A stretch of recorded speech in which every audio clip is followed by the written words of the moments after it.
Hey, I'm Scott Schertzen, and this is the Sports Den on Zingo TV, channel 249 and 250.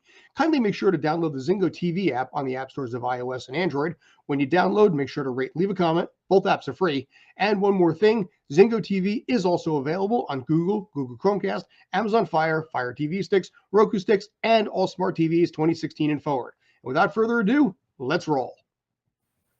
Good evening, all you awesome folks out there, and this is the Sports Den. I'm Scott, that's Obi, that's Brandon, and down below is Mr. JD Walker, and we have one hell of a wild card weekend to talk about.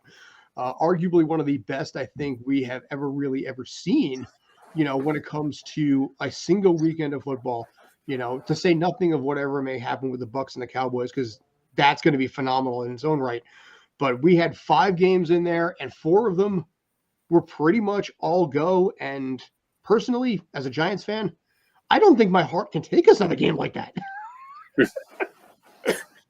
Hey, well then you better get some medicine for this weekend, my friend. Because well, yeah. What I'll probably need is like Mylanta for this one, because I have a feeling they're not going to do well against the Eagles. But we'll get to that in its own due course. Brandon, I know you wanted to basically go into this a lot. I'm going to leave it to you in this case. If you basically, by the 3 of you, do you want to just take them in order, or do you want to take them anything specific? I think the order that we're played in is great. Easiest way to go. Your calls will be answered in the order in which they were received. So, all right. Yes. Yeah. So in this case, we spent 21 seconds previewing this game. Let's see how long it takes for us to go over it. Arguably, the only one that I think was really not much of a contest in a lot of ways. The 49ers did what they were expected to do. The Seahawks, kudos to making it to the postseason without Russell Wilson and with Geno Smith. But at the end of the day, the better team won. I think that this game in a vacuum was completely ugh. But when you think about some of the other games that we are going to cover, let's put some respect on Brock Purdy and Kyle Shanahan. Yes. About what you could do with a third string quarterback, and just seamless for like 7 games now. Mm-hmm. Lots of talk, and I'm going to go Dan Campbell if you ask me where I want the coach of the year. But really, I mean, what Shanahan did with Purdy was just like went unnoticed. It really is gone unnoticed, and just got the lead in the third quarter and ended the game. Jens, you know what The way Brock Purdy's playing, I really think it's unfair to call him a third string anymore, because it gets to a point. It shows you what you could just do with a talented quarterback. Mm-hmm. I mean, if you were to just go past, a high school field and you saw Brock Purdy just going through some throws and stuff like that, and if these are for a lot of quarterbacks, by the way, back up third, you'd be like, damn, that guy can sling it. But then when you get into these types of settings, then you see who's made of what. But I think Brock Purdy is really made of some stuff, and he's really not hindering or burrowing away to this. Burrowing. We'll talk about him later. But kind of shying away from this pressure and just kind of the expectations. Like a lot of people are picking the 49ers to get to the Super Bowl. And yes, that kind of might have been some regardless of quarterback play, just because of how talented that roster is, how great the play calling is, the coaching staff is. But Brock Purdy, I really think, has taken this Niners team offensively, even with the play calling and skill positions being said, to a little bit of a next level. I think he has a better arm than Jimmy. He can certainly throw it further than Jimmy, as we've seen. And I just, this has been a sample size now. This has been, 11 games now, regular season into playoffs. And he's looked fantastic. I mean, there really hasn't been, sure, there's a couple throws. Everybody has a few throws that are not good. But for the most part, I really can't remember a time in this 11-week run where we sat there like, Brock Purdy, even in the wins, is he the guy? Nah. I mean, he has picked up the bit and looks like he has been the Niners franchise quarterback for 4 years now. And I think this says a lot about where, the draft. I think it says, certainly where you can get guys and just developing young players, quarterbacks, play calling, and the whole 49 yards there. Little play on words there. JD, back to you. So look at what the 49ers did with Mr. Irrelevant from the draft. Mm-hmm. Meanwhile, they have the number 3 pick from that draft, who's given them essentially nothing for the past 2 years. And we've watched what the number 2 pick from that same draft has done. And just sometimes it's just about finding the right situation and coming through when your number is called. And Brock Purdy has done that and then some. Yeah, I have a group chat with a few Jets fans, including Sammy D, an occasional contributor to the show, and all of them are just saying, just look at this, look at what we can make Brock Purdy do. Yet we can't get decent quarterback play from anybody here. It's sickening, but in any event, the Brock Purdy has been fantastic so far, and kudos to the Seahawks as well. The Seahawks were supposed to expected to be terrible, just like the Jets were. Geno Smith stepped up when opportunity presented himself, and he's done fine. I'm happy for him. Heck, I would take either Geno Smith or Sam Darnold back at this point. Both are free agents, so I would rather see that than Woody do something stupid like sign Lamar Jackson. Because the better that the Giants do, that's usually when Woody goes rogue. It's basically like when the Mets did well and the Yankees sucked. Steinbrenner would go on a rampage. Not exactly. Unlike the situation. He went on such a rampage. He re-signed Brian Cashman, a guy that doesn't even put on a uniform. But that's fine. But the funny thing, listen, we can go into the Yankees and trash them. Please, I have plenty of. No. With this, not today. This is not the time. Not today. There will come a time, I promise you, but not today. But the funny thing about this is you look at that 49er team. You look at what Brock Purdy did. I worry, now correct me if I'm wrong, was it Rob Johnson who played like one game and got signed by the Bills for like a massive 5-year deal? Because they saw one game and they're like, oh my God, him. You're talking about Rob Johnson. No, you're talking Rob Johnson. Flynn. I think he's talking Matt Flynn with Seahawks. Right. Okay, they both did the same thing. Okay. Yeah. They both did the same thing. They had one good game as a backup. Rob Johnson was Mark Brunell's backup in Jacksonville, and he had a 400-yard passing game filling in for him. And then the Bills signed him to a 5-year contract, and he was benched halfway through the first season for Doug Flutie. And Matt Flynn did the same thing a generation later. He played a few fill-in games for Rodgers. I believe one was when he was. They'd already clinched a bye, so he was resting for the playoffs. And then threw for like 480 yards, most in Packers history, 100 years in a otherwise meaningless game against Detroit. I do have a question for you guys later. But I would, and for Kyle's point, I've been joking for a few months now that the 49ers and the Jets should swap busts and trade Lance for Wilson straight up. No, here's the question. But see, also to tie into it, there was some talk. I think it was Eric Mangini that's talked about it, that he thinks that the 49ers would be a perfect spot for Tom Brady. And for a 1 year, close it out. I was intrigued by, because I was hearing Vegas for Brady after the season, which does make some sense in this case. We talked about McDaniels. that. Yeah, or what's that? Yeah, the McDaniels connection with the Raiders. Yeah, but in this case, Derek Carr goes to Tampa and then he goes over west. But the 49ers were curious thought on something like this. No way. Not with what Purdy's already done. You're going to get a guy who's making no money. I mean, literally no money in NFL talks, Mr. Irrelevant, versus a guy who, granted, takes only $20 million, which for a quarterback is no money, but it's zero versus $20 million. And you're trying to hold on to CMC. You're trying to hold on to Ayuk. You're trying to hold on to you just paid Gino, I believe. You trying to hold that defense together, hold the line. Yeah, if you could get Purdy for 2 or 3 more years, even if you have to give – I don't think – I think it's still too early. Here's the problem. You see somebody like that, the defense has not seen a kid like this. So they don't necessarily have the experience of knowing what to deal with.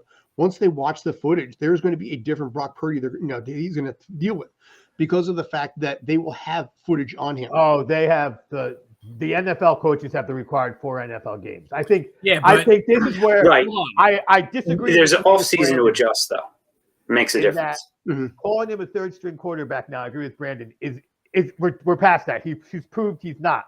Although for some reason he was third on the depth chart. But the flip side is we have a coach who is proven has a track record of being good with quarterbacks and winning with quarterbacks who may not even be good in the case of Garoppolo. And this is a quarterback. This is a coach who is Andy Reid like. He takes these guys and goes good. It comes down to the money. I mean, Scott, you're the king of that's a contract that's going to bite you in the butt. Yeah. And you're talking in baseball doesn't even have. Not as bad though, because like the cap is there, so it's a little more protected than baseball. let me Also, specifically with Brady, go ahead, Brent. Well, I was going to say, just from the Brock Purdy perspective, what that situation has now done is you've now extended the 49ers Super Bowl window for another 4 years because he is a true rookie. So you have him on a rookie deal, and you're forgetting the franchise tag things. Even with Garoppolo, I don't think he's going to be he would have been on this team for another 4 or 5 years. I really don't, especially with his shape of play in playoffs. So now what you could do, bringing up the Obi with the financial, you can keep C-Mac. You can go pay Ayuk and Debo and Kittle, and you can keep and the defense, and you can keep this whole outside of the quarterback, this whole 49ers main roster together for 6, 7, 8 years when you go back to these last few teams with Garoppolo. So I think from that standpoint, financially and Super Bowl window wise, you have to continue with Brock Purdy. You have to allow him to develop under this system for another full off season. And look, this is 11 games now. I mean, this isn't, he just came in week 15, 16, 17. He came in more than halfway through the season. This is a solid sample size. We're almost going, if he gets to the Super Bowl, I mean, that's a season worth of games now going into another off season as the starting quarterback. I think you leave Brady out of that because it's not only that, you're going to have to defer coaching, kind of coaching and play calling to Brady, and Shanahan does not want to do that. Fair. And then to bring up the Raiders point, I just think going up against Mahomes and Herbert and even Russell Wilson, we'll see how that situation bounces back. 6 games a season, that's not happening at his age. So in this case, you make a lot of sense there. And go ahead. Another thing with Brady specifically, we all know that Brady holds grudges, and although the 49ers were his childhood team, when he left the Patriots a few years ago, the 49ers decided to extend Garoppolo instead of going after Brady. There was the quote, I believe the full quote is, I can't repeat, but it was something along the lines of, they kept this clown over me. He was saying about a nameless quarterback, but later on people connected the dots and figured out he was talking about Garoppolo and the 49ers. Well, so after they did that, I think that the 49ers are dead to Brady anyway. In addition to all the financials and everything with Brock Purdy and how well he's been playing that you guys just said. So that's just icing on top. No way Brady goes to San Francisco now. Plus, if the Niners really wanted Brady, he never would have been a Tampa Bay Buck. He would have been a Niner for a year now. That's what it is. Because he wanted to go then, he does not want to go there now and give up his whole thing of holding grudges and kind of being that petty, you did this to me, kind of eye for an eye kind of a thing. Where I don't see San Francisco happening. Which means that also with San Francisco now you have Jimmy G and Trey Lance.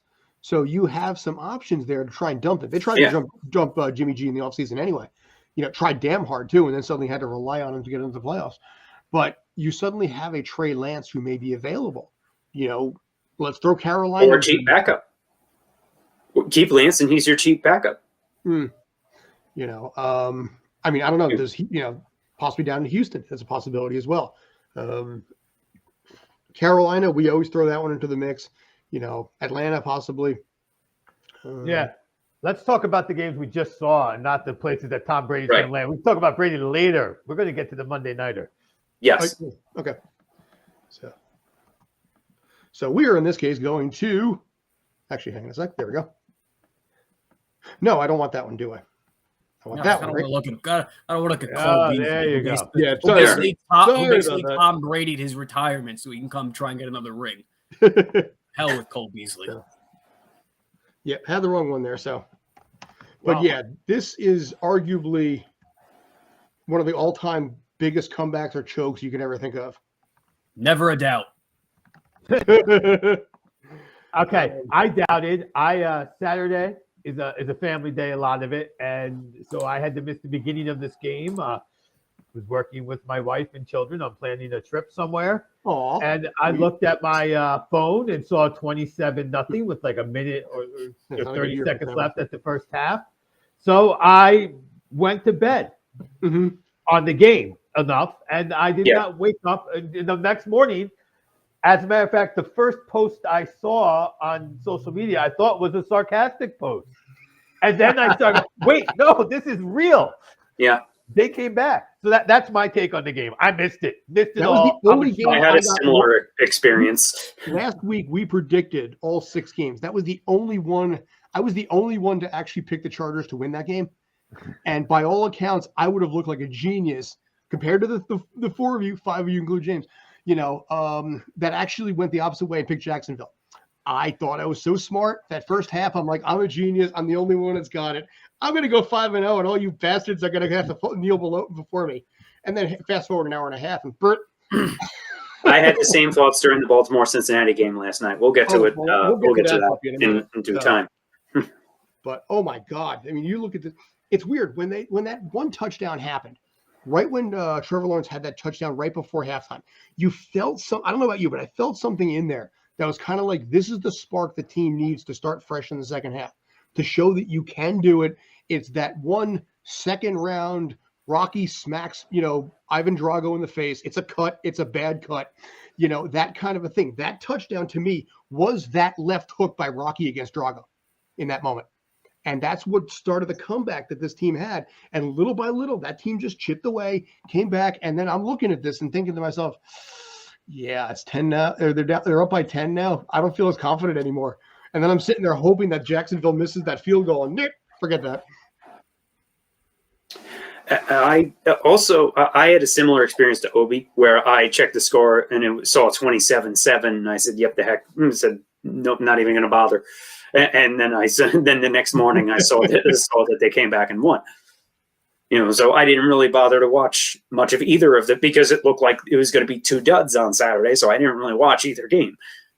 Then lo and behold, yeah, just another Jets quarterback missed opportunity here because Braden Mann got a game-saving tackle against the Rams 2 years ago to blow the number 1 pick for the Jets.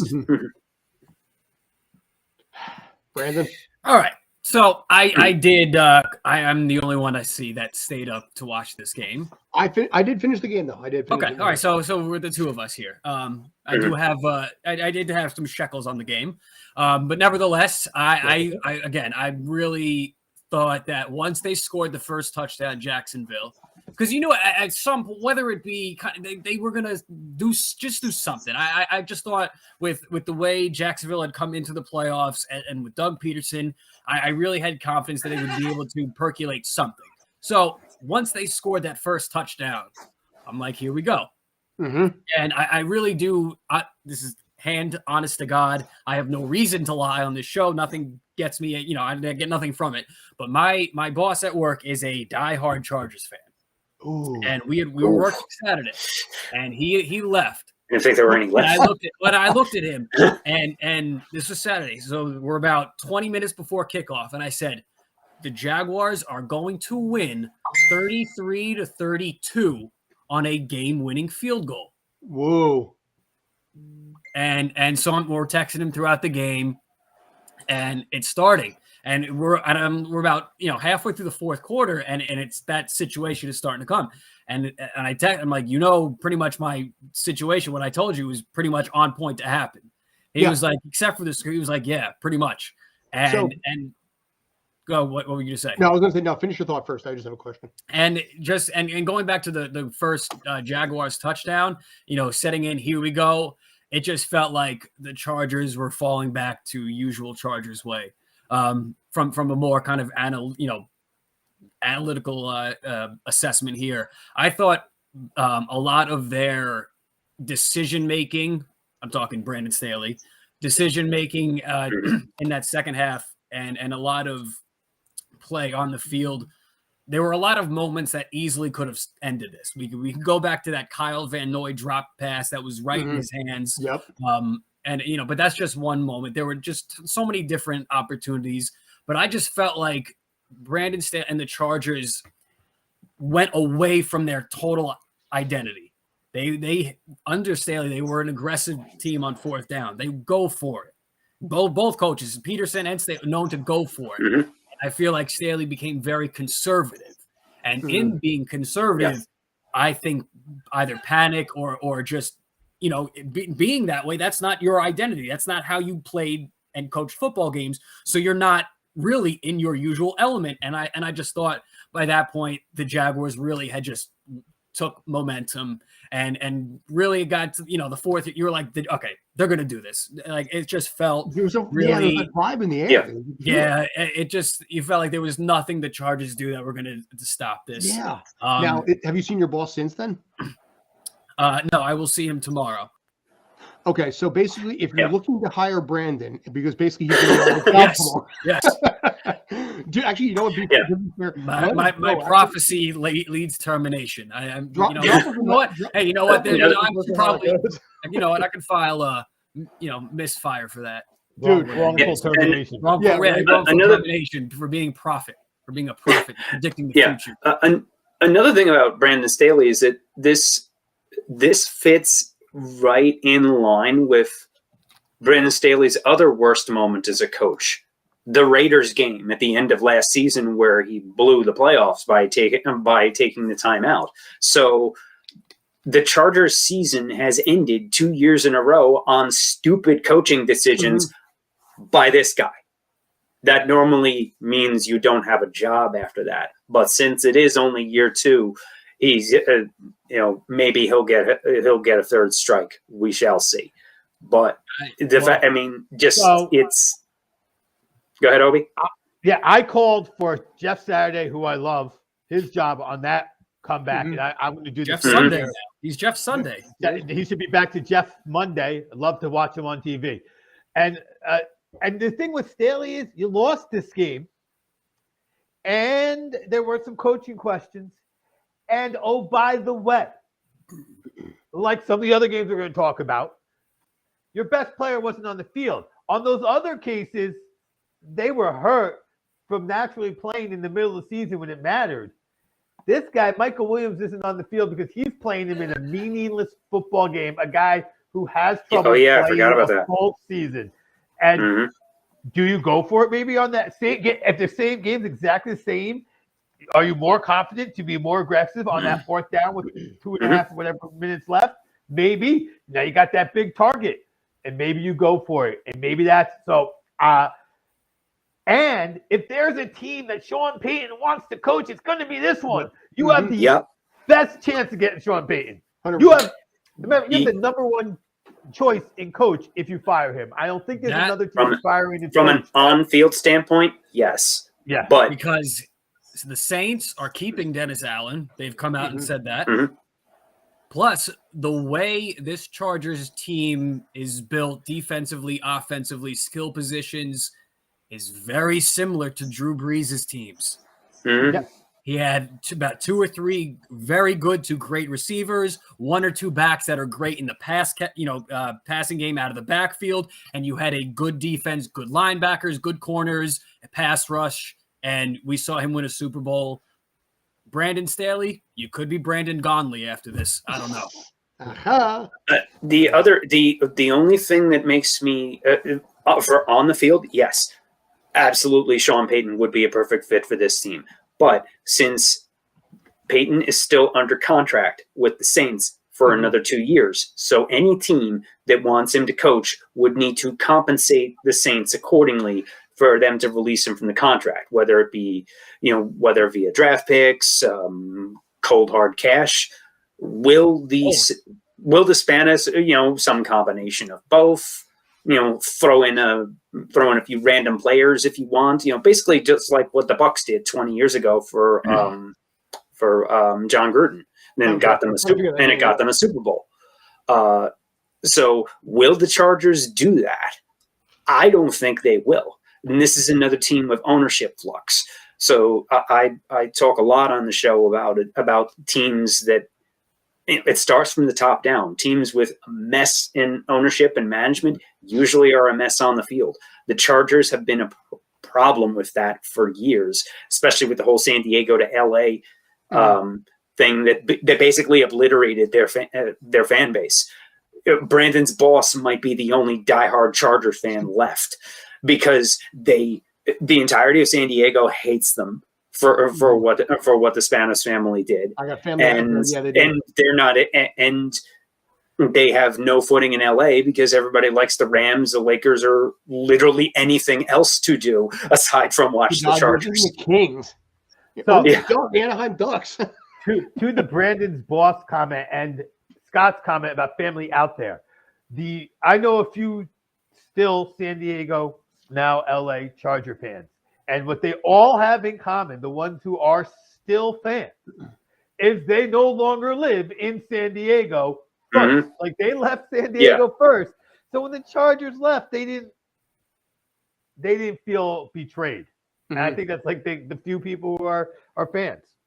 Yeah, like I have friends who are Raiders fans. So what do they care? What do they care about whether they're in Oakland, LA, Vegas? Doesn't matter. Right. They're still Raiders fans. I'm like, dude, the amount of times that team has changed. I mean, how many? He's also a Dodgers fan, so he's got this thing with West Coast teams, which I find very weird. But that's okay. Well, see, I like San Diego. The city is a nice city. Yeah. But yeah, they just got done wrong on a few different fronts. I believe it's the Ron Burgundy quote that he's I believe you were right. Okay, is putting there. That was stay classy in San Diego. No, yeah, stay classy. Yeah. Yeah, he reads everything on the teleprompter. Everything. All right, we're moving on. What do you say? All right. So this time I'll use the right picture. Surprisingly, actually, you know what? I want to do that one instead. The Bills win, but do not Buffalo the Dolphins. I think all of us did not expect Miami to pull the kind of game that they did. Backup quarterback there. None of us expected this. Yeah, Tyreek Hill was questionable. The DeMar Hamlin emotional side of it. And obviously just playing in Buffalo in general. One of the most rabid fan bases in the NFL. And it took a lot of work for Buffalo to pull away on this one. Well, I think it took a lot of work for Buffalo to pull away, or better yet, it looked like Allen didn't put the work in this week, and Buffalo couldn't pull away. Allen had his worst playoff game ever. So, I mean, I think that certainly measures into them not being able to pull away. And we saw what a third-string quarterback means in a 2-minute drill with the inability to get play after play after play after play off. I mean, McDaniels taking the rap on the last one that he thought it was first down and not fourth. I don't believe that. I believe that was McDaniels being a player's coach and just saying, yeah, it's on me, because they had multiple problems getting the play in. Supposed to do. Good coach does that.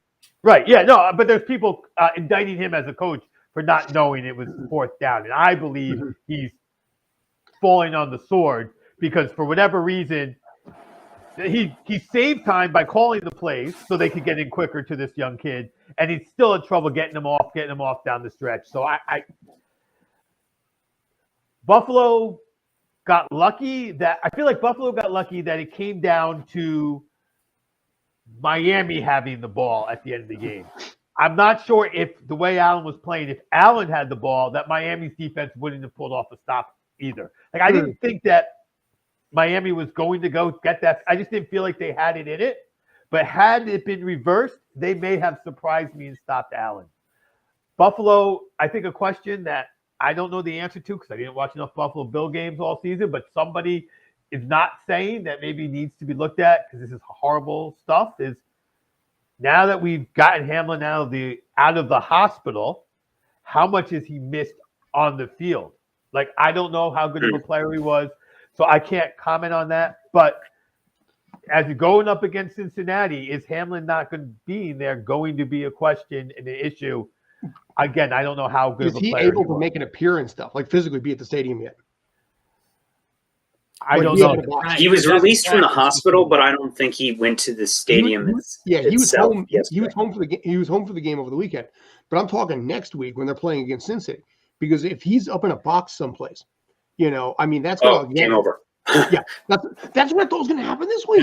I thought The it very was knowledge going that to he be was the whole watching come this out thing. for the coin flip and give do the whole playoff little pregame speech that they do to hype everyone. I thought that was going to be it. Oh, And yeah. I thought this was going to be, 38-7.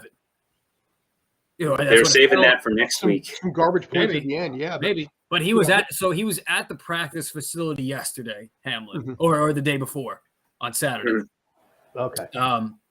It's at the game yesterday. I don't think so because I feel like I would have seen some highlight of it, like Bleacher Report or something. They would have had Yeah, it would have been talked It about. would have been on Twitter would've screen lit up. all game. it would have been. It would have Twitter been would've been a huge, absolutely viral moment, both out even transcending the sports world. and it should be. Yeah. But I even with Obi, your point being said, even if DeMar Hamlin was Deion Sanders or Ed Reed out there, that's still not a question. Has anything to do with Josh Allen's and the offense. Get the back to the kind of the turnovers. I think that's really being. I don't know if it's being overlooked or just kind of not big because the team and overall is very talented, but it's like. You go into these later rounds of the playoffs. I mean, this is going to come and bite you in the ass. And I think it's very interesting about the next game that we're going to talk about. And that team's quarterback, that the team that won, has a coach that had left this Buffalo team, and that new quarterback that he's with has his turnover numbers taken way down.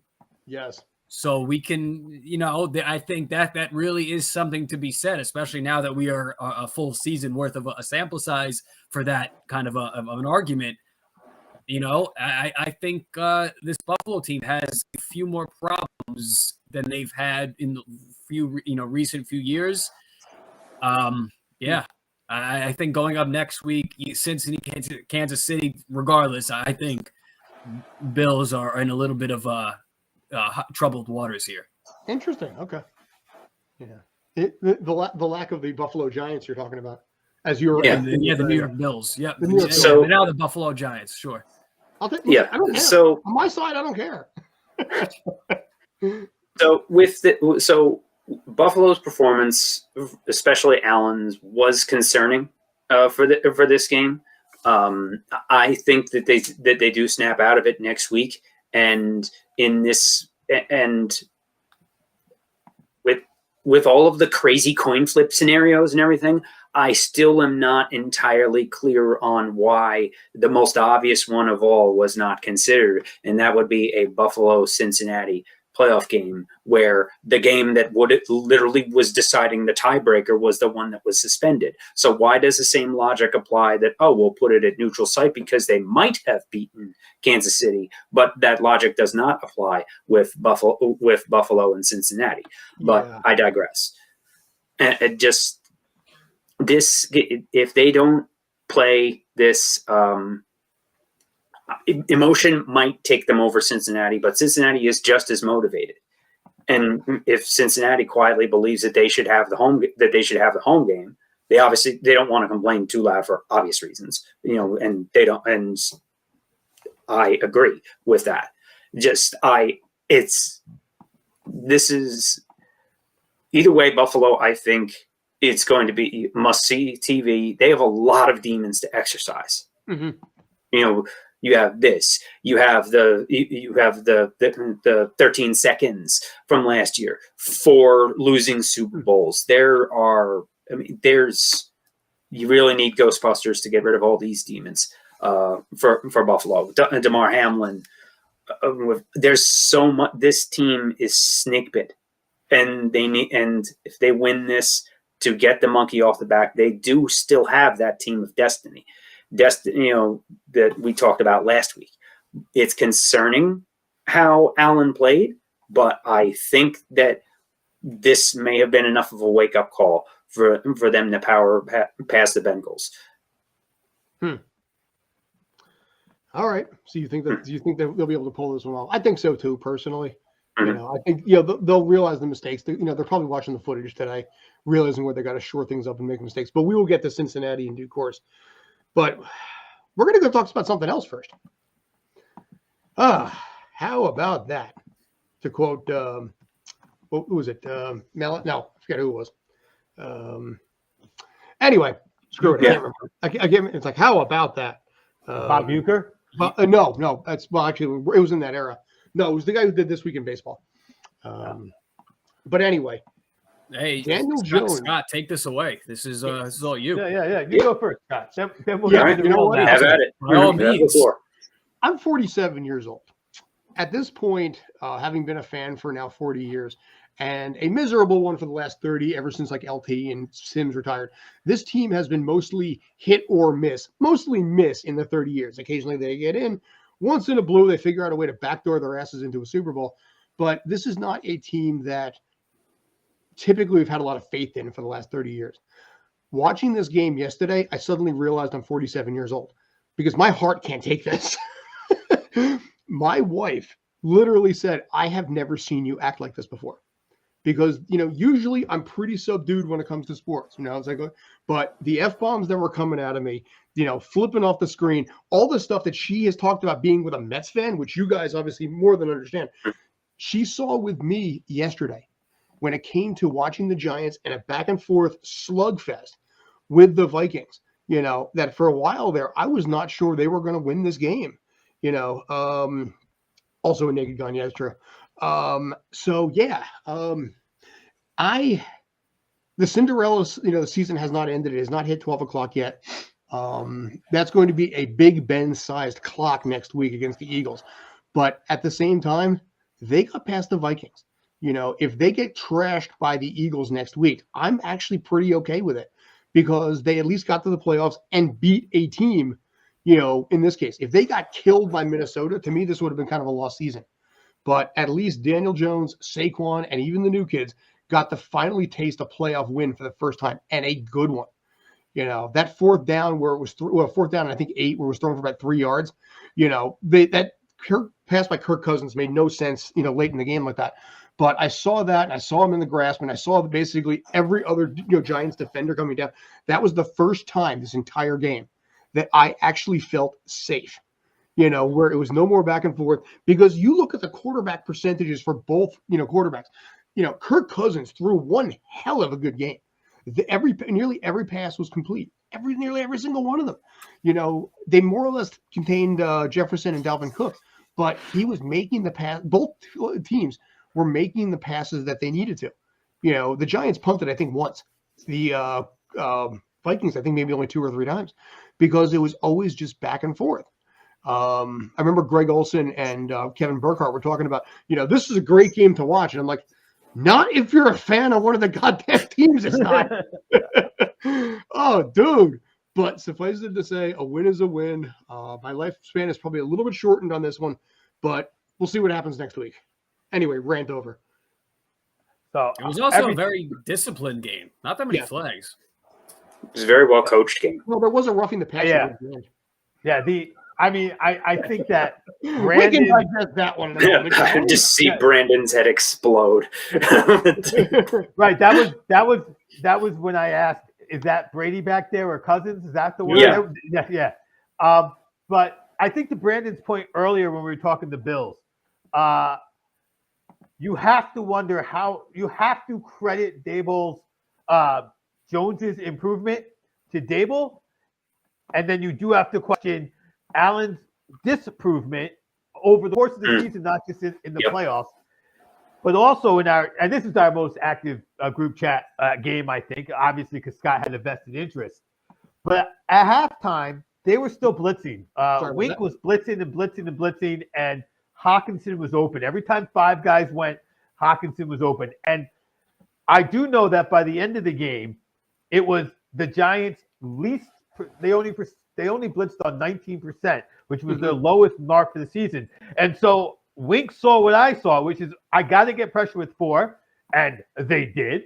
Thibodeau was the right pick for this team because only on the New York Giants can you survive that snow angel mishap. And Lawrence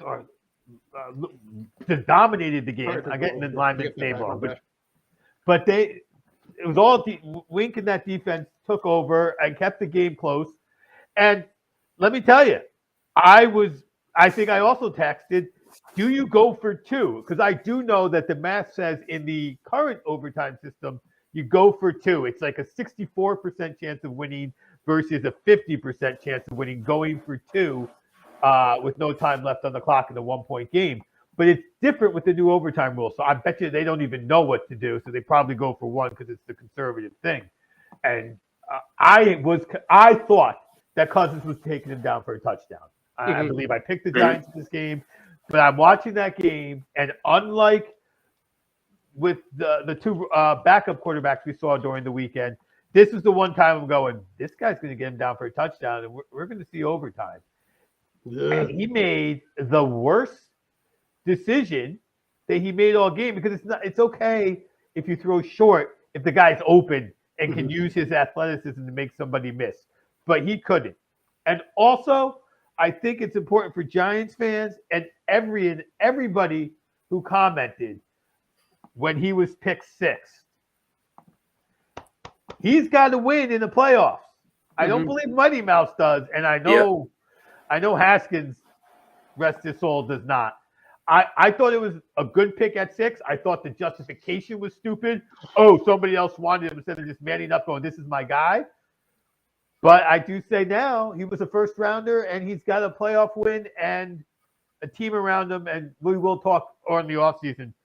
How much is he worth? Because he's going to expand it. Danny Dimes is now going to be Danny lots of dollars after this game. Danny Dinero. Whether it's from the Giants or another team that just throws stupid money at him and the Giants don't match it, then Jones is going to get paid. I'll be honest. Another like out of the quarterbacks available, this is the one I want the Jets to throw money at. Really? You want them to basically just change jerseys and stay in the same address? I can dream. I don't exactly have high expectations for anything regarding the Jets quarterback position, and especially since they need to fix their offensive line first, or whatever highly paid quarterback is going to get killed back there. So I'm okay with signing. Heck, bring back. I said before, Sam or Gino. I don't really care. Just literally anybody else other than Zach Wilson. I don't think of a quarterback. Like, it's hard when they talk about free agent quarterbacks to imagine a quarterback's really a free agent. We're going to get to another one in just a minute. Unless you used up all 3 of your franchise tags. Jones is getting franchised if he can't agree to a deal. That's not even the question. So, I mean, if the Giants don't franchise him and let him walk, be an epically stupid decision. It'd be the dumbest thing I've seen. I mean, even if he hadn't won this game, just after the season he had, he earned a franchise tag and prove it season. He had earned that much. And I think this game has earned him the prove it game. He proved he won. Yes. Now, if they lose to the Eagles, look, there's no harm in losing the Eagles. I think the Eagles are another level priority at this point. They got past the round. Yeah, and Minnesota, we all talked about being a paper tiger. Like these wins aren't real. Yep. And the Giants went and they said, no, it wasn't real. You beat us on a fluke 63-yard field goal. We are the better team. And we've been in your division. We would have won it. And I think the Giants are where, and we didn't discuss this, where Miami fans both are at the same place, I think. Like, we got something really good out of the season. We are ready for next year. We have things to fix. I think that's going to be the end for the Giants season. At some point, they're going to lose to one of these teams. Like, we have things to fix, but we are in position. Let's lock down this passer. But could you imagine now? Obviously, Obi, you're not going to want this, but just run with it, for a second. If the Giants manage to figure out a way to get past the Eagles next week, Daniel Jones would be in an NFC Championship game. Daniel Jones would be in an NFC Championship game where Tony Romo never was. And I wouldn't be able to leave my house because because Eagles fans will just set most of Southeast Pennsylvania on fire.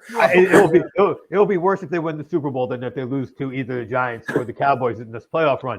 But it will be, if Daniel Jones beats this Eagle team, I think Daniel Jones will be the third or fourth highest paid quarterback in the NFL next year. I think that he'll get that kind of contract. Otherwise, he'll be 9th or 10th. Yeah, that's the difference between getting, let's say, what Jimmy Garoppolo made on this contract, which I believe was 5 years, 130 million, 125, 130 million, give or take. That's about where I think Jones might be now, versus getting Kyler Murray money. If they get to an NFC Championship game or beyond. Which, by the way, JD, at your request, you had me put up a poll yesterday. As an Eagles fan, Eagles fans, who would you want to basically face? Overwhelmingly, 56% did say the Giants. Cowboys were second, by the way. Technically, second was I don't care, but actually, as an actual team goes, the Cowboys were actually a distant second. I asked somebody who was an Eagles fan yesterday. I'm checking their answer now. It was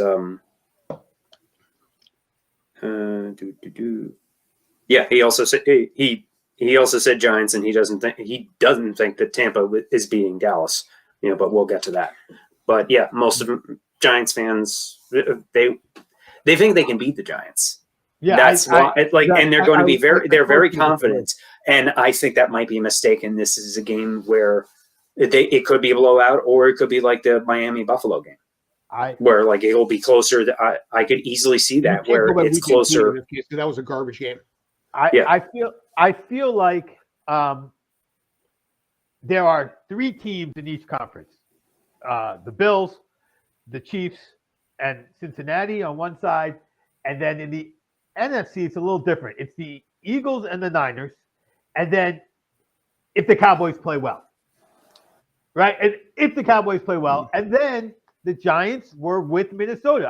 I fully believe they were the better team. I picked them, but I do think both those teams are a step below. And so as a Eagles fan, much rather face the Giants than the Cowboys, because the Cowboys, you don't know what's showing up. And we'll hopefully we'll have time to talk about that tonight. But on paper, when they play well, the Cowboys should beat everybody, but they don't play well. Whether it's because they have a star on their helmet, or Jerry in the box, or it's their coach, or whatever it is, they have ways of being like, we don't feel like playing today. Yeah. Dak just throws out a few duds every once in a while, too. Dak had a lower QB rating than Daniel Jones this year, and he's 4 years older. And I would tell you, your mind got blown by that one a little bit. I blame Dable. I mean, I really do. I blame McCarthy. You see it with Aaron. That's the difference between Aaron Rodgers, Tom Brady, and then the other quarterbacks, right? When they have a good coach, if you're the other quarterbacks, you play like it. When you're Aaron Rodgers, it doesn't matter who your coach is until you get old. When you're Tom Brady, it doesn't matter who your coach is until you get old. And McCarthy's just as a coach. He had Aaron Rodgers. He didn't make Aaron Rodgers. Speaking of Aaron Rodgers, management has already said that if Aaron Rodgers wants to come back to Green Bay next year, they can. I got to wonder what Jordan Love is thinking right now after 3 years of being on the bench. They must not think I'm that good.